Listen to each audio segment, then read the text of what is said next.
My name is Mete Teoman. All right, and I understand you live in Australia. When did you leave Cyprus for Australia? I left Cyprus in 1969, a long time ago. I've lived there for more than 46 years now.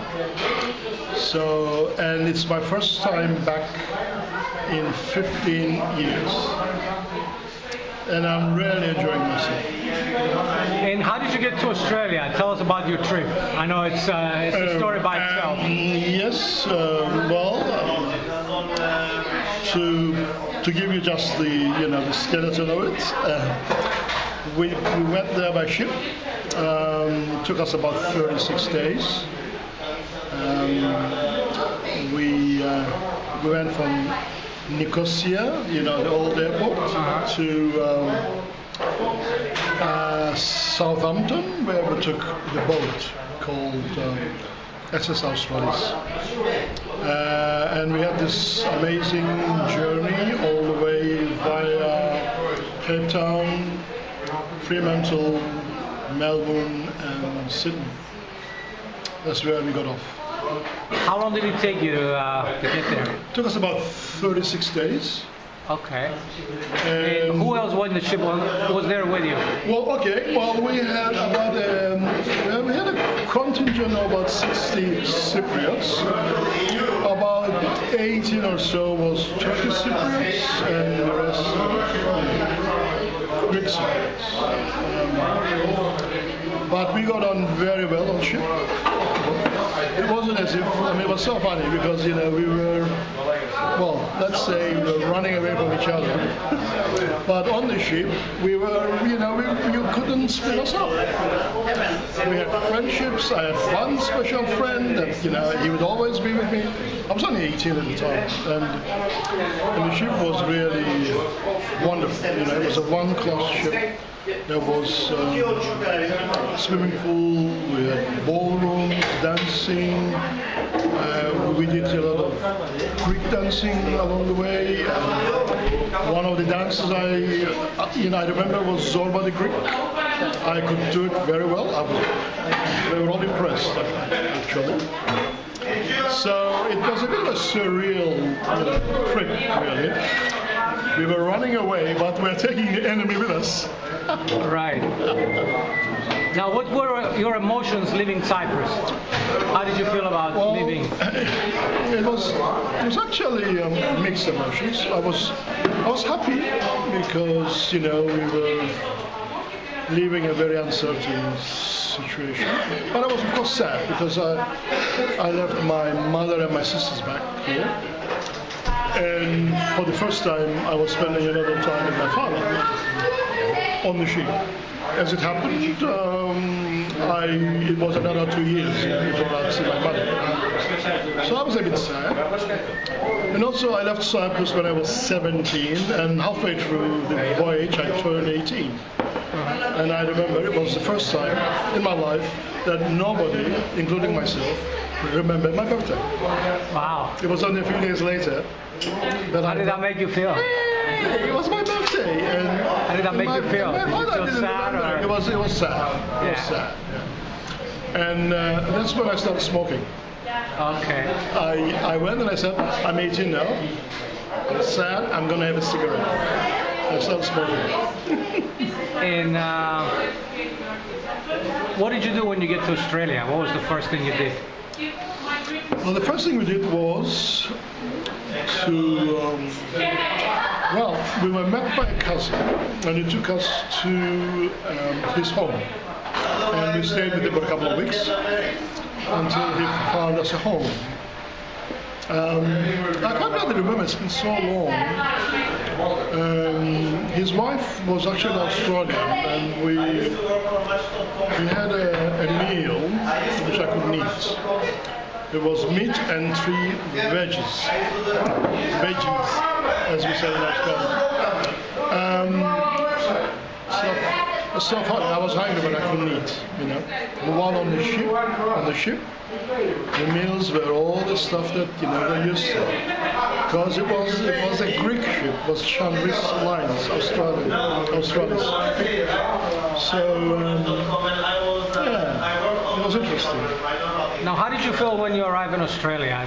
Were you sad? Were you happy, ecstatic, or sad for I living think I was a bit shocked. I think shocked? a bit shocked. The change, huh? Yeah, it was a change. It was, well, you know, it was a new life. We were starting a new life in a totally new country.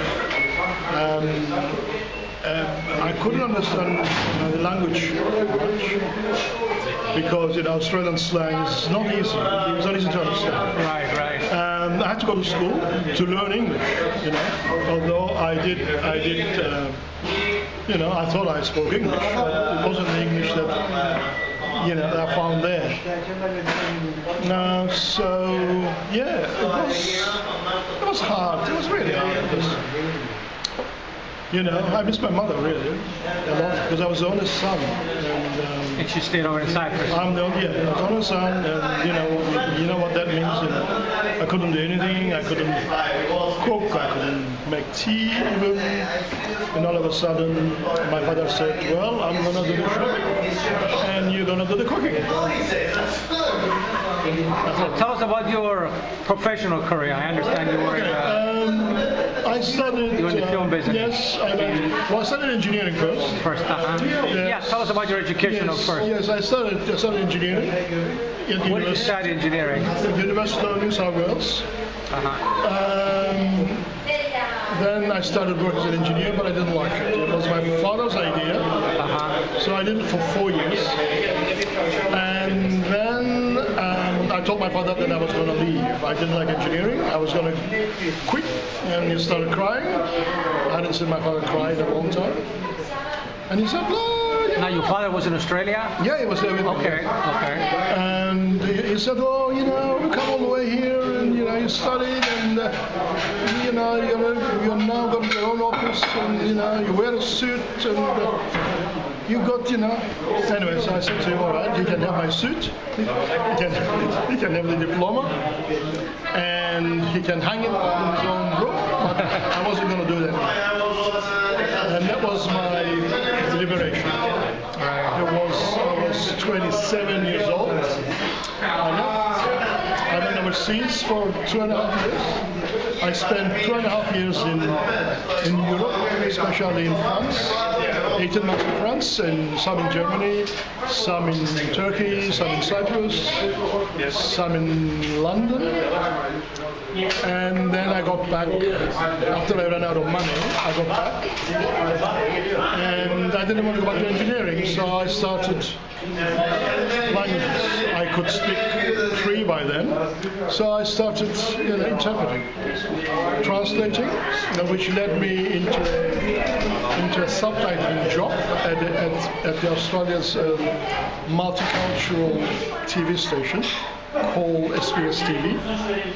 And I was there for about 18 years, but after a few years, I made my way into production, and I became a producer of studio-based current affair shows, which I really enjoyed until I left SBS. No, I just want to remind our viewers, we're in the north part of Nicosia, and I came here from America on vacation. You came from Australia. When was the last time you were here? I was last time here in 1999. Wow, a long time ago. How do you like it? Do you see a lot of changes as far as the infrastructure, the streets? A lot of changes. I don't know about the infrastructures because I can't see them, but there's a lot of streets. I didn't realize that north of Cyprus would be so, developed. Right. Because I thought, it was a state that nobody recognized. Right. Isolated, embargo, the whole lot. I didn't think it was anything like this. But this is almost just like Europe, really. Right. You can't tell much of a difference between north and the south. Except in some services. And you grew up in the old part of Nicosia, correct?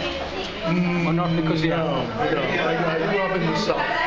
You grew up in the south? Yes, where I was born in Papos. Oh, Papos, okay. In Joe. My father was a teacher. Okay. So we left Joe and we traveled through a few villages, Where in Paphos? including Yalya. Yalya was one place. Aitotro in Larnaca was another. And there was Sinde in Famagusta. And then there was Kandu in Limassol. But in 1963, we found ourselves in Nicosia. Right. Luckily, as it happened, because, the whole thing started blown up, and we sort of found ourselves in the probably most safest place for, Turkish Cypriots. Now, do you have any contact with your old classmates or friends from the old days? Yes, I've met. And where are they now? I met quite a few of them. Some of them are not with us anymore. There was a shock. Sorry to hear that. Yes, there's a shock. And some of them are here. Quite a few are in Turkey. They've all studied. In my class, there's something like maybe even 10 students from my class who studied medicine. So they know, various, doctors in Cyprus and also in Turkey. Any of them in Australia? Yes, one in Australia, Oh, wow. which I haven't seen for a while. Actually, no, there's two in Australia, but they live in Melbourne, and I live in Sydney, so we don't see each other much. Anyway, I want to thank you for the interview, and I'm going to remind the viewers that this is going to be posted on YouTube and also in various Facebook groups like the Cyprus Culture Group, the Cypriots Group, the Frozen Cypriots Group, and others. And any message you want to give to the viewers about your experience here in Cyprus, or anything that you want to convey to them before we ended our conversation? I've only been here not more than 10 days now, and I'm really enjoying myself. I've had some great food. By the way, we're in this restaurant here. We had some great dinner. Yes, we had some kebabs. Yeah, shish kebab. I already got sick once. Oh, really? and sort of had to watch slow down for a few right. days. But now I'm back with vengeance, Cool. and I'm really enjoying my time here. Well, it was nice talking to you, and thank you for this interview. It's okay, man. All right, thank Cheers. you. Sabra. Bye. Thank you.